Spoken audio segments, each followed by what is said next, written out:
Yo, what it do, fight fans and family? It's the man Stan, and you watching Stand on Business Box. So, man, today I want to talk to y'all about the recent Shakur Stevenson interview with Gillo and Wally. If you don't know about Gillo and Wally, Gilly and Wallow. I don't know why I'm getting it wrong. They run the $1 million worth of game podcast out of Philly.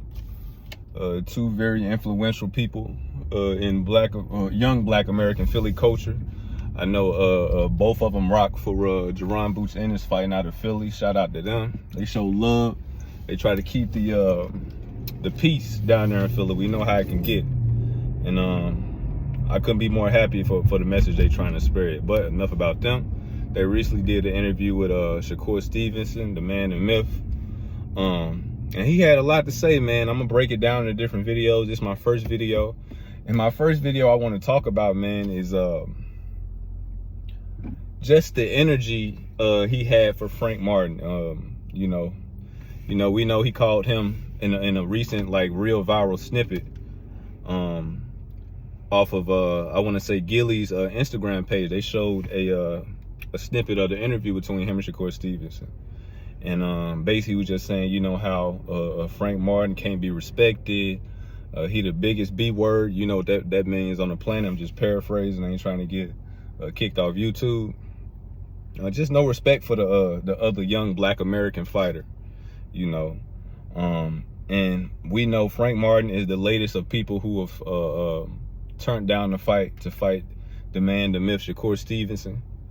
And he had some choice words for him. Just basically called him scum to earth. He ain't got no respect for him. The biggest B on the planet is the words he used. And there's something to be said about that, man. There's something to be said about that. Me personally, man, with Shakur, I know what Shakur represents. He represents one of the, if not the best defensive fighter on the planet right now. One of the best defensive fighters on the planet. In my opinion, he's the best defensive fighter fighting right now. Just a phenomenal talent, a generational talent. I think he would do good in any era. That being said, man, I wish these young black American talents would keep the same energy when it came to speaking about their peers. We know the fighter right before Shakur Stevenson turned down the fight with him was Vasily Lomachenko. Essentially, Vasily Lomachenko, when asked about fighting Shakur Stevenson, he was implying that he about to get ready to retire. Now he got a fight with Kambosos on the way. Just a superior duck, man. And Shakur Stevenson didn't have half the words he had for him. And check this out, man. Vasily Lomachenko, very decorated veteran, one of the best lightweights in the last couple years. He got some things to boast about. But in the same breath, he also got offered the biggest pot of his career to fight Shakur Stevenson, and he said he was going to retire. So basically, he ducked Shakur Stevenson. And Shakur Stevenson didn't have half of the energy he got for Frank Martin. As far as they call him a B word, just a scum of the earth, he don't respect him and things like that, man. Where is the consistency across the board? Are we afraid to speak out against bigger name fighters or fighters that don't look like us? You should keep the same energy, especially a young black American talent like Shakur Stevenson. Man, and I'm not him. I don't know how he sees things, but in the same breath, he said, he spoke about Canelo Alvarez on the podcast, saying how Canelo Alvarez and Bud, if Bud had the same support of black people that Canelo Alvarez had, that he'd be the biggest fighter in America. And you say these things in the same breath, but you're symbolizing, you're showing why we're not united as a people, man. You got energy, so much energy for your other peer, your other African American fighter, but you don't have the same energy for Vasily Lomachenko, a foreign entity, if anything. No hate on Vasily Lomachenko. I just would like our young black American fighters to keep the same energy across the board, man. And here we go. Along with his peers, he has something to say about Devin Haney, another great fighter down in the lighter division. He's recently moved up to 140, and he should be fighting Regis Progress for his belt pretty soon. I got a video coming about that too. But basically, man, he was how Devin, basically the pot he got from Devin wasn't what that his manager's son released on the podcast, the Boxing Voice. Shout out to them. Which was $8 million, around $8 million. He said he wasn't offered that much.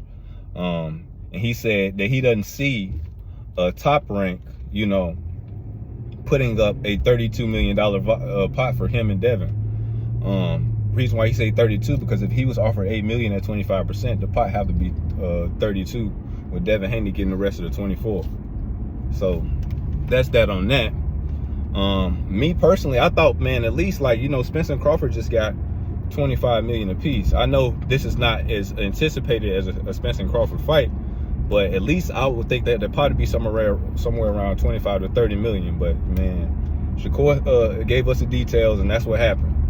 But he has some choice words from Devin Haney too, man. Some real choice words for Devin Haney. Basically, you know, he doesn't consider Devin Haney in the tier of fighter of him and Gervonta Tank Davis.